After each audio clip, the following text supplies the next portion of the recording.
जितिया के व्रत में श्री गणेश जी, माता पार्वती और शिव जी की पूजा एवं ध्यान के बाद व्रत कथा का विशेष महत्व बताया गया है।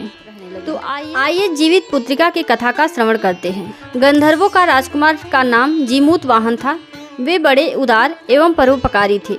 जीमूत वाहन के पिता ने वृद्धावस्था में वानप्रस्थ आश्रम जाते समय इनको राज सिंहासन पर बैठाया, किंतु इनका मन राजपाट में नहीं लगता था। वह राज्य का भार अपने भाइयों पर छोड़कर स्वयं वन में पिता की सेवा करने चले गए। मलयवती नामक राजकन्या से भेंट हुई और दोनों में प्रेम हो गया। एक दिन जब वन में भ्रमण करते हुए जीमूत वाहन काफ़ी आगे चले गए, तब उन्हें एक वृद्धा विलाप करते हुए दिखी।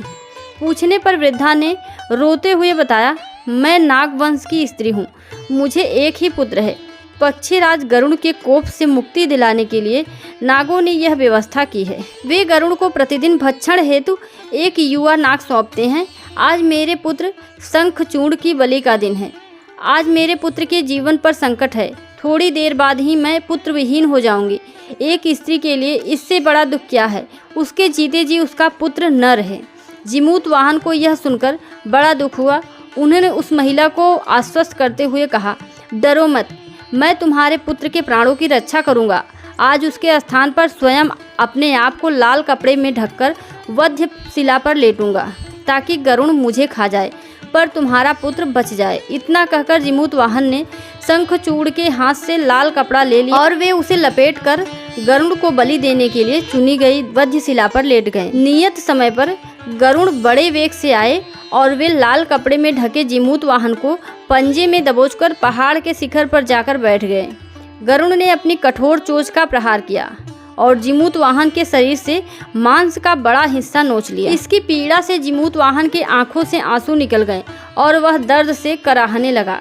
अपने पंजे में जकड़े प्राणी की आंखों में से आंसू और मुंह से कराह सुनकर गरुड़ बड़े आश्चर्य में पड़ गए, क्योंकि ऐसा पहले कभी नहीं हुआ था। उन्होंने जीमूत वाहन से उनका परिचय पूछा।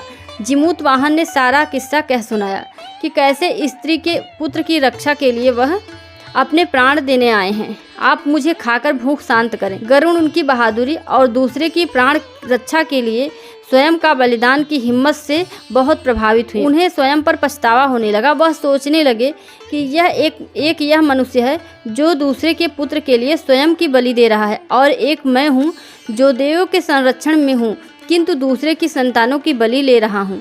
उन्होंने जीमूत वाहन को मुक्त कर दिया। गरुड़ ने कहा, हे उत्तम मनुष्य, मैं तुम्हारी भावना और त्याग से प्रसन्न हूँ।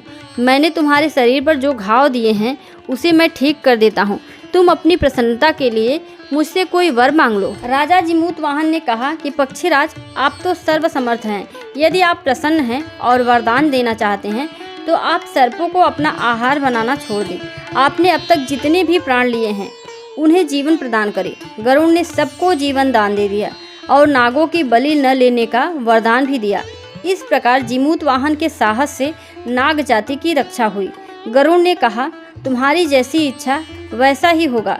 हे राजा, जो स्त्री तुम्हारी इस बलिदान की कथा सुनेगी और विधि पूर्वक व्रत का पालन करेगी, उसकी संतान मृत्यु के मुख में जाकर भी निकल आएगी। तब से ही पुत्र की रक्षा हेतु जीमूत वाहन की पूजा की प्रथा शुरू हुई। यह कथा कैलाश पर्वत पर भगवान शंकर ने माता पार्वती को सुनाई थी। जीवित पुत्रिका के दिन भगवान श्री गणेश जी, माता पार्वती और शिव जी की पूजा एवं ध्यान के बाद इस कथा का श्रवण अवश्य ही करना चाहिए।